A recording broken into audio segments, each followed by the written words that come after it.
Hey everybody, hope you're all doing well. I'm at a public beach about 5 minutes from my house here in Okinawa, and it's a Sunday afternoon, and I've just come here to do an intro for a video I want to do about a couple of public parks that I visited in Bangkok, Thailand about 4 weeks ago.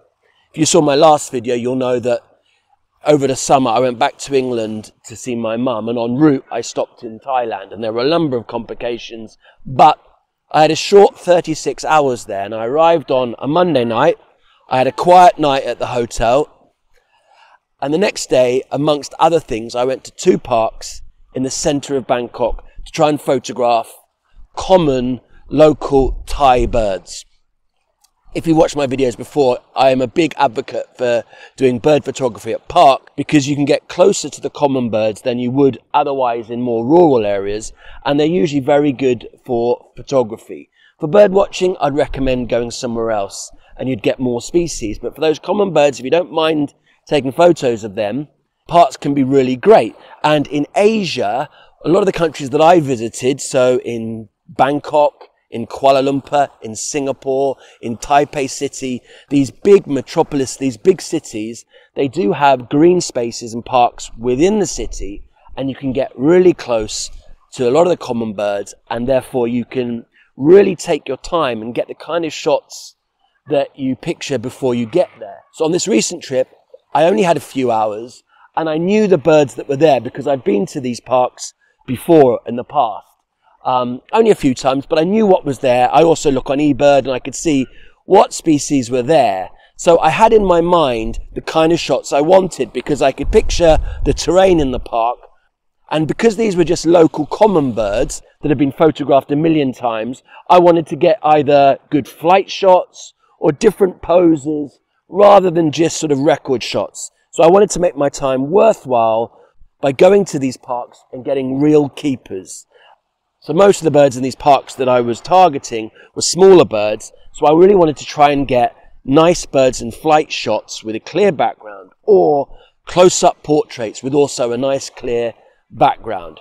Because I'd been there before, I knew the species I was expecting to see, it was kind of easier in my mind to plan the shots, and that's exactly what I did. I got there knowing exactly the type of birds I want to see and the shots I want to get, and that's the benefit of shooting in a park. Unfortunately, the Suan Wat Phai, which was the park I spent the most time in, it started raining. It is the rainy season in Bangkok in August. So it started raining while I was there. So I didn't get as many great shots as I would have liked because it got really dark. So it made flight photography difficult. But I still got quite a lot of nice species, and they'll certainly be new to most of the viewers of my channel. So as typical me, I basically forgot my micro SD card for my vlogging camera, this camera here. So I only took a little bit of video of me and the actual location on my phone. The rest of the video I took of birds using my OM1 and my long lens. So what I'll do is I'll try and put together a decent collection of the video I took of the birds, and then of course I'll share the photos I got. So I hope you enjoy it. But yeah, if you are visiting somewhere and you've only got a day, definitely try to get down to a local park, get your camera, and maybe you can get some really nice intimate portrait shots, maybe even some flight shots. Yeah, so give it a go. Anyway, I hope you enjoy the video.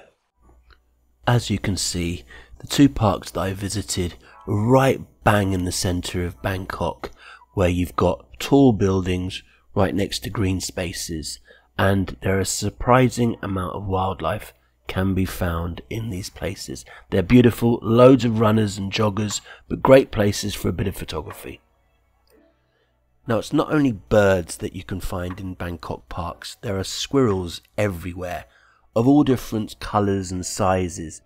Now, initially I thought there was a number of different species of squirrels, because I could see red ones, grey ones, black ones, all over the place. And since I got back to Okinawa, I did a bit of research, and I believe that they're all actually the same species. They've got a long, funny name, but they've also got a secondary name, which is called variable squirrel. And that seems very apt, because they seem to come in all sorts of different shades and colours, but they're the same very charismatic squirrel, and they are everywhere. Super fast, but very photogenic. So that was the first thing I noticed. Now, the first common bird you come across in some of these parks is often the zebra dove, which is maybe the smallest dove pigeon I've ever seen, but very cute, lovely pastel colourings, and they're very tame. You can get very close, and these seem to be ubiquitous all over Thailand, Malaysia, all that part of Southeast Asia. Very cute, you can see them everywhere. Another bird ubiquitous over large parts of Asia is the Oriental Magpie robin, a very cute bird that again you can get very close to. It's always in parks. Here's the female, which is a lot grayer than the male. The male is a lot darker, but still equally cute. They're very curious and very photogenic, as they were often posing on uninteresting perches. So I just wanted to get in close and see if I could get some nice portrait shots with a nice clear background.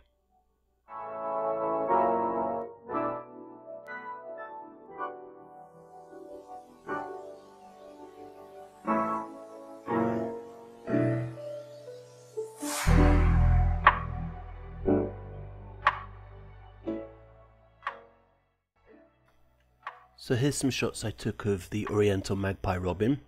This is a female, and there were some yellow flowers not far from where the bird was. He was basically going up to a perch and then popping down to the ground, getting some grubs, then going back up to the perch. So I positioned myself where the flowers were in the background and just waited for her to pose with those yellow flowers in the background. I like that. And that was at f4, 1600 per second. Compensation exposure +7, ISO 500. I exposed it to the right. I wanted the lighter colour of the flowers in the background. So this was the kind of shot I was going for, you know, a clear background. Here I got a bit closer for a portrait shot. Again, a female, just concentrating on the head and the beak really. This was f4, 200th of a second, ISO 800. Obviously a different time of the day. Here's the female again. And this was at f4, 640th of a second, again exposure +7, ISO 500. And I think the last one I took was of a male. Not a great shot at all, but the green in the background looked nice. I positioned myself to get into, so that would be the background, and that was f4, 250th of a second, ISO 500. But as you can see, they're pretty birds.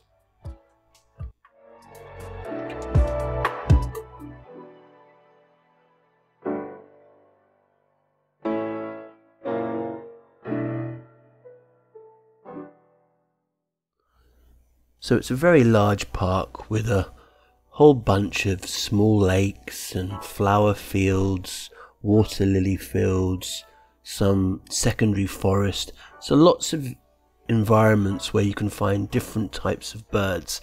And if you walked around the whole park, that would take you a long time. So I only really had a couple of hours before it started raining quite heavily and I had to call it a day. But it was just a fun park to walk around and see what I could find.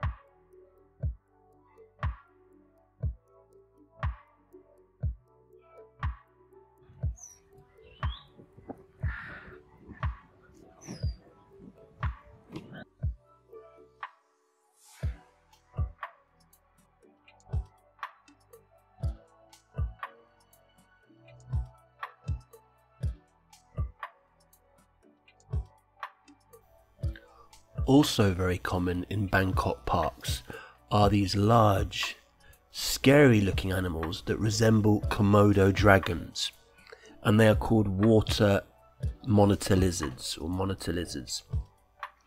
Some of them grow to more than 6 foot. They are really large, and you'll often see people sleeping and these monitor lizards walking right up to them with these tongues that must be the best part of ½ a meter long. And several times I walk out of a bush and I almost step on one and they sort of look up to me, and of course they're completely harmless. I think they're herbivores, but they are definitely pretty scary looking. But All the Thai people go about their business, not bothered by them at all.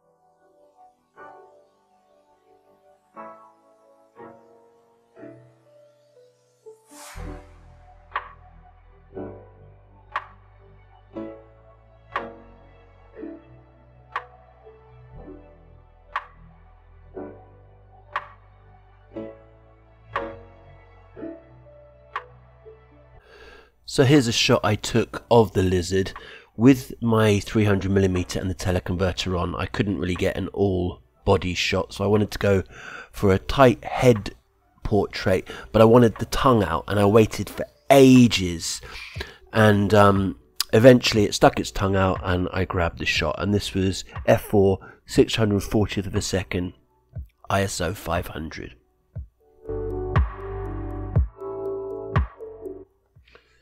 Now this park, I believe a long time ago, was a golf course, and you can see that here, and I planted myself in this particular part of the park to see if I get miners flying. Miners are very common birds in all parks all across Asia, and I didn't want to just go for portrait shots, although I did take some. I wanted to try and get some flight shots, but the light was bad, rain was threatening, so I tried the best I could to try and get a few flight shots with a nice clear background.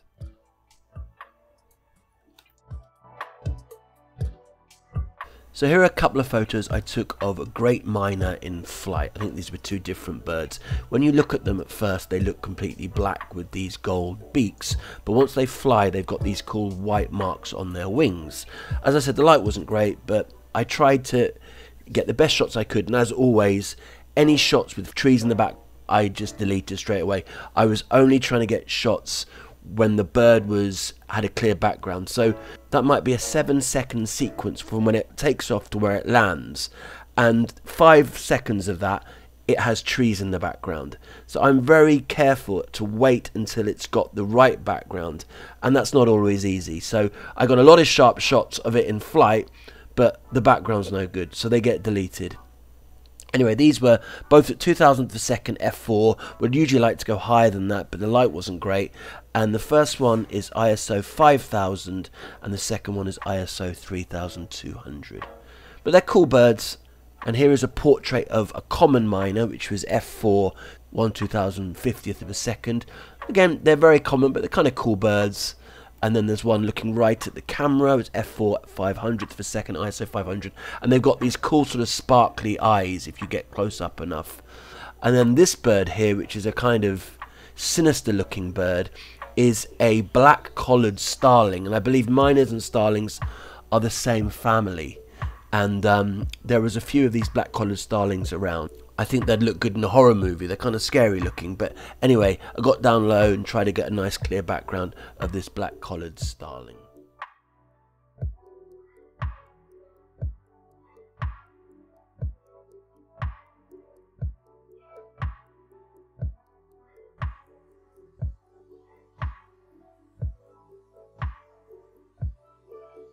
I did see a number of other cool birds. The two main species I wanted to get an olive-backed sunbird, which I did see high up in a tree, but no photo opportunities.